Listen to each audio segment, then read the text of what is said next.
Hey everybody. So I've got a grant here, and in this grant is an extreme PLL modification. What this video is about is these extreme modifications, how they work, the issues that you will run into when you try stuff like this. Just for example, exactly what I came up with here. So what I've got here is I've got this board that I had made. It is a prototype, of course. I've got another one down there, and I've got one in the front. So I've got 3 boards, and those 3 boards look like this. So here's the display. It can be broken in half if need be. There's the main board, and this is the PLL adapter. So we'll just put those aside and look at some waveforms and other, fancy stuff. So what we have in here is the board, the PLL board's down below, the display's up here. The blue probe is connected to the VCO tuning voltage. The yellow probe is connected to the lock detector. And we're going to watch the tuning voltage and lock detector and see what they're doing and how they're interacting. So, with the magic of video editing, I have a camera aimed at the oscilloscope, and it is recording, so I should be able to stitch these together somehow and make that work. So, we're going to give that a go. So if you're watching it, I managed to make it work. If you're not, then, well, I deleted it and moved on. So what we have here is the blue trace and blue lead. Like I said, this is the tuning voltage. This is the lock detector. So lock detector, tuning voltage. See, the tuning voltage is at we're at 500 millivolts per division. So let's just make that sort of sensible 2 volts. So it's like 1.8 volts, give or take, 1.75-ish volts for the tuning voltage. The lock detector is sitting at like 8 volts. This is 10 volts per division. So if we raise this, do this with, 5 volts, 2 volts, you see it's about 8 volts. So it's sitting at VCC, which makes sense because our PLL is currently locked.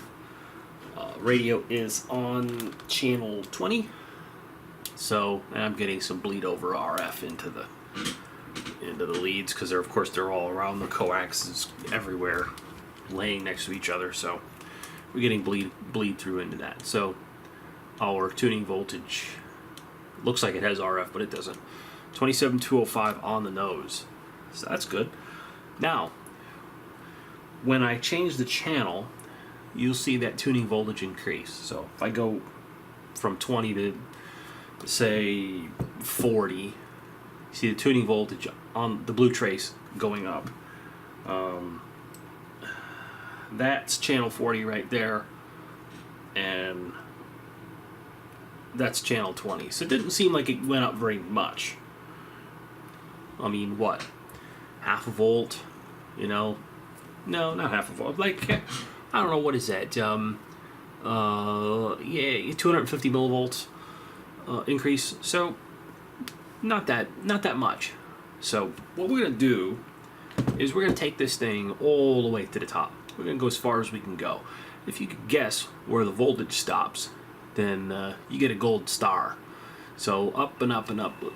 Let's take this up to 2 volts per division and keep going up until we get to the top.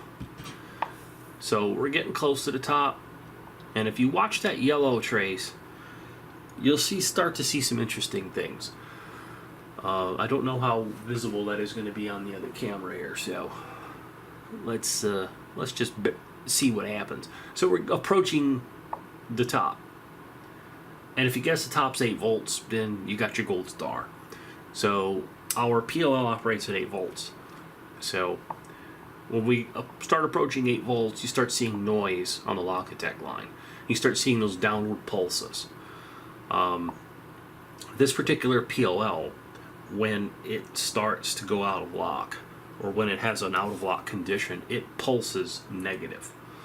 Because it normally sits at VCC when it's locked, so it pulses negative.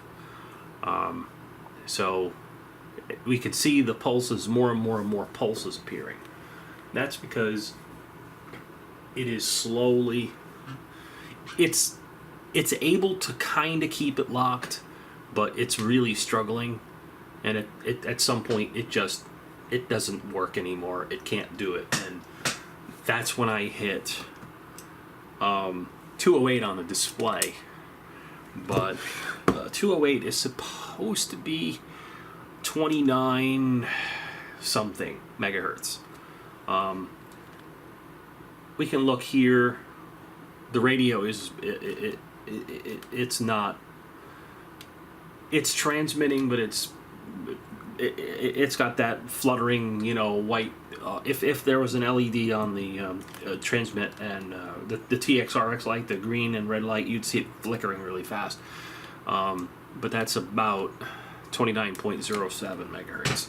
So that's 207, yeah. So that's what it is. 200 is 29 megahertz even. So if we back down to 200, you can see that we're pretty well locked and we're more or less stable. To have a comfortable margin on this VCO, we really need to try to keep it. We really need to have like 100 millivolts or so headroom, which would bring us to like, I don't know, there, roughly. I'm just looking at the very top of the reticule there, and that's 29 megahertz even. So yeah, that's about as high as I would go with this particular combination of mixed crystal, which is a 11.325 megahertz crystal. So with that said, the bottom. So what's the bottom look like? So I'll keep going up. This PLL is capable of 510 divisions, I believe. But anyway, as you see, it's way out of lock. So if we bring this down, you notice you don't see that moving anymore.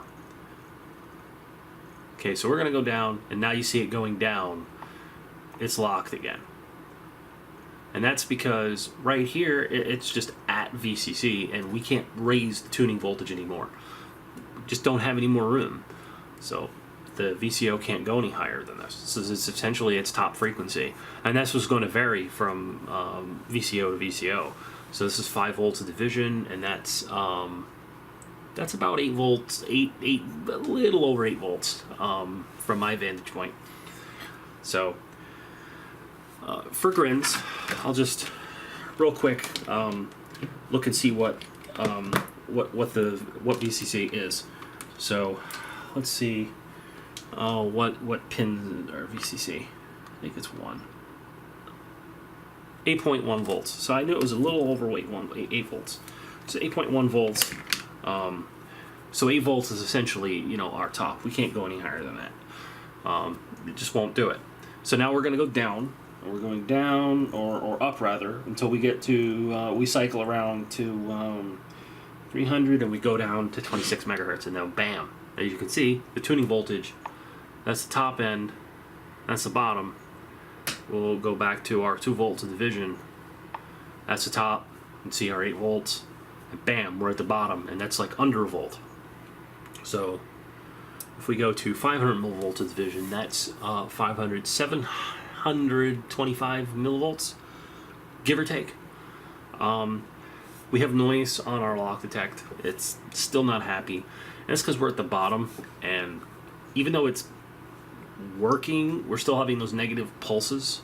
They're a little smaller, but you can see when we change channels, these erratic. If you look at the blue trace, which is the tuning voltage, you see how it's sort of ramped. That's the PLL trying to tune the VCO. and see it's out of lock, and then it locks. It's very erratic at these low voltages, and that's of course erratic as well. It may or may not lock, but it's trying. And that's what you see here with this ramping. It's trying to find its point where it's in phase, and it's struggling with that. So I suspect that in this, and see, it did finally. It took it a while, but it did. I suspect that there's just a dead spot in this VCO at near the bottom. So see, if we keep going up 2 channels, we keep having this problem. At some point, we become stable. I think around here, right here, which is on the display -46. I don't know what frequency that is. That's 26505. The frequency really doesn't have anything to do with it. It really is more about the tuning voltage. And if we changed the crystal in the radio to say an 111125, we would be able to go lower. But anything we took off of the bottom or off of the top and add to the bottom, I mean, if we were going to 29 megahertz before, when we had our tuning voltage at 8 volts, we change the crystal, our tuning voltage is still going to cut out at 8 volts. It just maybe we go down to 26 megahertz even, and we go up to, say, 28 megahertz or 28 and change. But that's about as far as we're going to go. It's all about the tuning voltage, not necessarily what the mixing crystal is. The 11 megahertz, which is tripled. If we want to change the range, we have to change that crystal, which is what they do in these black box export radios. So if we look at this black box export radios, you see this crystal here, this crystal here, this crystal here. I have no idea what frequency they are because I can't read them. But that is going to determine everything about where we are on this radio. So they've got these 3 oscillators in here for that purpose. They simply change these out. They're switching these in and out, which is what this band switch over here is doing. Some of these wires, you can see they're going down here to the board right in front of all these crystals. And a few of the other wires are coming down in front of these binary adders. The PLL is not in here. I extricated it, even though I've got like I need to put one back. I got a couple of tubes of them, but knocking my probes loose. So I need to put one back in here and maybe do a thorough explanation about how this works. But they've got these different oscillators in here for that reason. I mean, these are basically just copies of one another. They just have different crystals, and these tank coils just tune differently. So basically, we have in this radio we have one set of these. This radio has 3, hence the three selections on this band selector. That's basically it. So that's how they achieve that. Now in this radio, I'm really stretching the one oscillator, and pretty much to the extreme. So that said, that is basically one of the big problems you're going to run into when you try to do some extreme mods like this. So look down in here, see these cap and resistors, modifying phase detectors. There's some debauchery on the board itself. You know, it's doable, but you know, now that it's all said and done, and I've showed how this, you know, the issues with the VCO and pretty much that the VCO is going to define the range. The question I have to ask is it practical? And my thought about it is really no, because if you really wanted to do these extreme ranges, you could just go buy a radio that's already done. However, because I'm doing this for kicks, that's why I'm doing it. So anyhow, now we'll take a look at the board and see what it's doing. So turn this off, we'll take these probes out, take the power off, we'll unplug this, and take this probe out.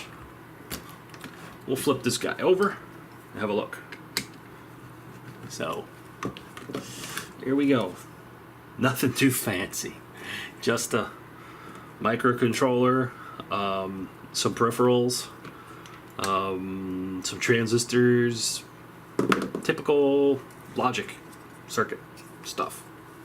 So, now these connectors, these are ribbon to board connectors. I didn't use plugs. The reason I didn't use plugs is, well, a case in point, like if we took this and we wanted to put this in a 148. Now, this being a grant, it's a little different. It's a newer grant, so mounting in here is somewhat sketchy because they changed the side of the radio. So, if we get a 148, of course, dragging half the table with me, get a 148 of older vintage. You see that this is before the change. This is aluminum sides with plenty of holes for mounting. And over here, we got nothing going on. This particular radio would have taken this channel selector with the clear ribbon, older design. I think these are interchangeable. Well, yes and no. I believe they are not interchangeable. No, they changed something. There's one more wire on this. So, they changed something. What they would have changed, I don't know. I'd have to dive into it more. But the channel selector is most certainly going to be the same. And I mean this rotary encoder. This is going to be the same. So, yeah, there's a little bit difference there. The bracket that the lens snaps into on this is plastic. This is out of the grant. It displays green. This is out of the 148. The display's red. Has a metal bracket. This one's plastic. So this would have mounted in here as such, ribbon down to the board. Now with this radio, we take our board, take a short piece of ribbon cable like this with these board-to-board connectors. And when we put this on here, and we mount this, say, here, where there's some holes where these line up, this is going to be below the edge of the radio. So this isn't going to bump into anything.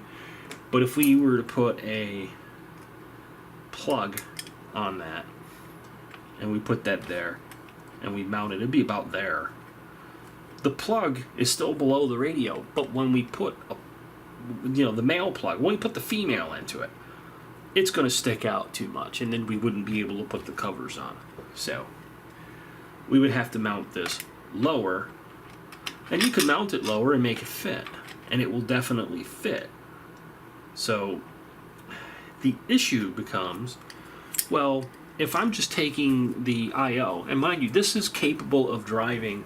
This one board is capable of driving via software, because it's all about software on this. Everything is done in software, and this is capable of driving virtually any PLL that has a parallel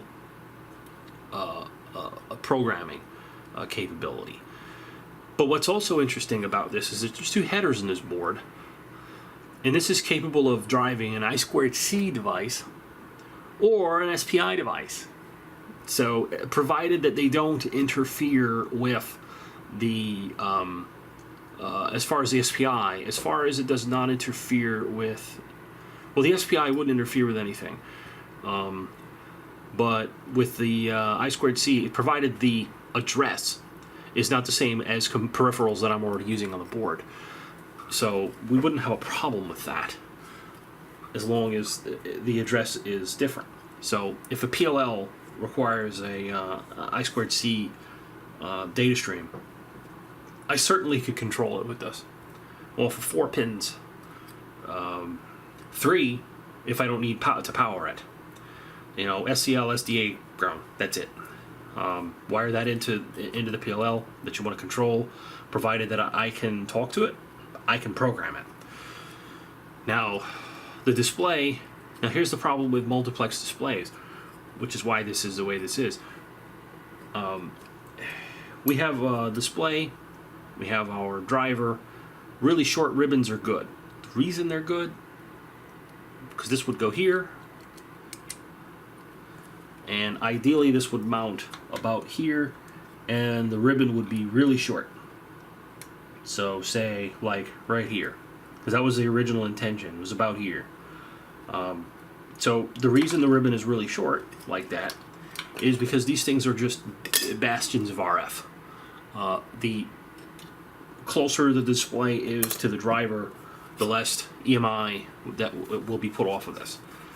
I haven't had, in the initial prototype of this board, which is right here, this was an EMI emitter like crazy. So once I figured out the EMI issues, this is the second revision, or the second actual made board, because this one got bodged to death. But this is actually the second actual made board, and this one has virtually no EMI problems because it's been the EMI issue was found and corrected. And what also helps keep that EMI down is this very short ribbons. Now with the other radio, which is here, I've got a long cable on it, but this cable, even though it's this long, I mean it's twice as long as this. The reason that it is twice as long is because, you know, I'm getting this thing in and out, and I'm working on it, but I don't have an EMI problem. So that turned out to be really good, that I solved the EMI problem well enough on this that the cable didn't matter. So anyway, so that's basically it. I know that people are rather interested in these, and if you are, I'd be interested to see. I really would like to see some other people's projects. I don't think very many people are doing much work in this space, and I'd actually like to see other people's stuff because, well, you know, I think it's interesting. So by all means, share if you got something cool. So anyways, this is it. Just going to be doing some software mods. It's basically all it is now about is software. The adapter for the PLL requires I have a bodge wire on this and some bodge components, since I've got some bodge components on it, you know, and a bodge wire that's going off. But you know, minor changes. I've got to make those changes and then just have this board essentially remade. This is the first one of these. This is the second one of these, which is why this doesn't have. This actually has a bodge, but it's so minor on here you would not be able to see it unless I pointed it out. So yeah, and this is also the second incarnation.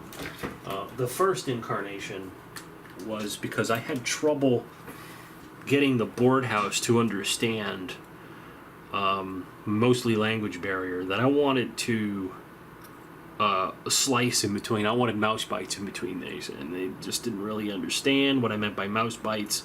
They obviously don't use the same terminology that I do. We call them mouse bites. They ended up calling it like routed areas with same difference. But I moved things around a little bit on this. These are still usable, but these are by far more superior because I can snap this and just connect the ends together and move on. So anyways, that's basically it. I hope that you guys found this interesting, and catch you next time.